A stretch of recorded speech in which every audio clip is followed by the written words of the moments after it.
বাসর ঘরে আমার হাজবেন্ড আসা মাত্রই আমি তাকে জোর গলায় বলে দিলাম আমার শরীরে একটা যেন টাচ না লাগে, আমাকে স্পর্শ করার চেষ্টাও যেন না করে সে। বিয়েটা আমাকে জোর করেই দেওয়া হয়, পরিবারের চাপে ও বাবা মার মুখের দিকে তাকিয়ে কাউকে কিচ্ছু বুঝতে দিইনি। ইচ্ছার বিরুদ্ধেই বিয়ে করেছিলাম। বিয়ের দিন রাতে আমার স্বামী যখন রুমে আসে তখন আমি ভয়ে কাঁদতে থাকি। এই দৃশ্য দেখে সে ভাবছিল হয়তোবা আমি আমার পরিবারের জন্য কাঁদছি। তখন সে সান্ত্বনা দেয় আমাকে। বিয়ের আগে আমি আমার স্বামীকে কখনো দেখিনি, সামনাসামনি কথা হয়নি, এমনকি ছবিটা পর্যন্ত দেখিনি। বিয়ের দিন রাতে আমি দেখলাম তাকে, সে অনেক মোটা কালো। এটা দেখে আমার আরো মন ভেঙে যায়। আমার স্বামীকে প্রথমবার দেখার পর আমার গা গিরগির করতেছিল। মনে মনে ভাবতেছিলাম আমি ছিলাম কলেজের সবার ক্রাশ, স্কুলের সবচেয়ে সুন্দরী নাম পাওয়া মেয়েটা, আর সেই মেয়েটার কপালে এমন একজন স্বামী জুটবে আমি কখনো কল্পনাও করতে পারিনি। আমি কিছুটা ভয় কাটিয়ে উঠে তাকে স্পষ্ট ভাষায় বলে দিলাম সে যেন আমাকে স্পর্শ না করে, একটু ছোঁয়ার চেষ্টাও যেন না করে। অবাক হলাম, সে কিছু না বলে চুপচাপ ফ্লোরে শুয়ে পড়লো। কেমন যেন একটা খারাপ লাগা কাজ করলো নিজের ভেতরে। রাত প্রায় 3টা বাজে, তখন ঘুম আসছিল না। হঠাৎ শুনতে পাই হালকা কান্না করার শব্দ। বুঝতে আর বাকি রইল না সে কাঁদছে। তখন প্রচন্ড মেজাজ খারাপ হচ্ছিল। পুরুষ হয়ে আবার ন্যাকা কান্না, কাঁদবে কেন? জিজ্ঞাসা করলাম কি সমস্যা, কাঁদছেন কেন? চুপ হয়ে আছে। আবারও জিজ্ঞাসা করলাম, কোনো উত্তর নাই। তারপর বিছানা থেকে উঠে আমি নিজেই তার সামনাসামনি গিয়ে দাঁড়িয়ে জিজ্ঞাসা করলাম কান্না করার কি আছে?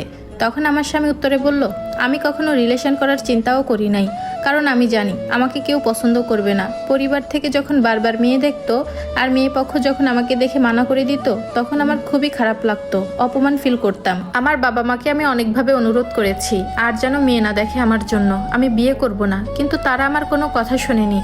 আজকে আপনার সাথে আমার সবকিছু ঠিক হয়েছে। কিভাবে কি হয়েছে আমি কিছুই জানি না, তবে এতটুকু আমি নিশ্চিত যে আমাকে দেখার পর আপনি রাজি হবেন না, আর আপনার মতামত জানতে চাইবো সে যোগ্যতাও আমার নাই। আমাকে সৃষ্টি করেছেন আল্লাহ, আমি দেখতে কুৎসিত, এখানে আমার কোনো দোষ নাই, তবুও প্রতিনিয়ত আমাকে নানান কথা শুনতে হয়। সবকিছু মিলিয়ে আজকে আমার প্রচন্ড কষ্ট হচ্ছে, তাই আমি কাঁদছি। ওনার মুখে এমন কথা শুনে কেমন যেন একটা মায়া কাজ করলো, তবে তখনও তাকে আমি মেনে নিতে পারি নাই। এভাবেই চলতে থাকে। বেশ কিছুদিন পার হয়ে যায়। টুকিটাকি সংসার করছি, কিন্তু সংসারে কোনো মন ছিল না। আমার বন্ধু বান্ধব অনেকেই আমার স্বামীকে দেখতে চায়, কিন্তু লজ্জায় দেখাতাম না, কারণ তার সাথে আমার মোটেও যায় না। হঠাৎ একদিন খবর পাই আমার কাজিনের ডিভোর্স হয়ে যাচ্ছে, কিন্তু ওরা তো দুইজন ভালোবেসেই বিয়ে করেছিল। ওর হাজবেন্ড দেখতে মাশাআল্লাহ কি যে সুন্দর, যেমন উঁচু লম্বা তেমনি হ্যান্ডসাম, আর এদিকে আমার কাজিন ও দেখতে অনেক সুন্দর, কিন্তু ডিভোর্স কেন হবে? পরবর্তীতে জানতে পারলাম ওর স্বামী ওকে প্রায় অত্যাচার করত, মারধর করত। সেদিন থেকে এসব ভাবতে ভাবতে ডিপ্রেশনে চলে যাই। একটা সময় পর আমি অনেক বেশি অসুস্থ হয়ে যাই, এতটা অসুস্থ যে আমাকে হাসপাতালে অ্যাডমিট করতে হয়।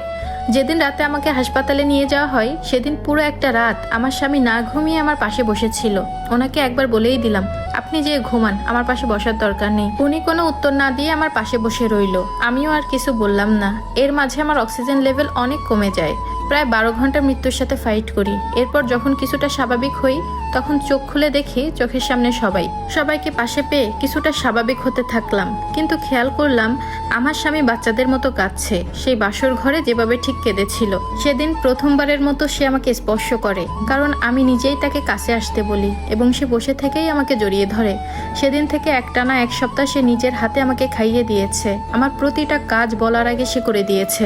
আস্তে আস্তে আমার স্বামীর উপর কেমন যেন একটা টান অনুভব করলাম। খেয়াল করলাম আমার স্বামী আমার অসুস্থতার সময় শুধু খাইয়ে দেওয়া না, আমার জামা কাপড় পরিষ্কার করা, আমার গোসলের পানি এগিয়ে দেওয়া, সব কিছু নিজের হাতে করেছে। একটা স্বামী কিভাবে একটা বউয়ের এত পরিমাণ যত্ন করতে পারে? হঠাৎ খেয়াল করলাম এই মানুষটার প্রতি কেমন যেন একটা ভালোবাসা দুর্বলতা কাজ করছে আমার ভেতরে।